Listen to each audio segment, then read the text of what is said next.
Started back up sort of late December really, and then we built that up into January and again into February. And as the months and weeks go by, we're just gradually bringing new customers in and building it back up. So yeah, we're well on the way. We've been very fortunate. We've got a brand that's recognisable in Scotland. We're able to reach out to supermarkets and buyers and start a dialogue and start talking to them and get back in. Obviously, it was quite a big business. We had 45 staff when the site closed down. We've started back up with 10, and even with the 10 we've got, we're having to find some more customers to keep everybody busy.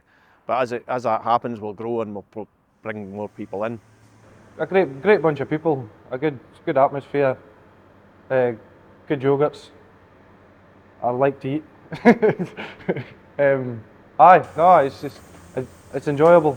Everybody you see is always asking, when can they get them, where can they get them, things like that. So hopefully they'll be back everywhere soon.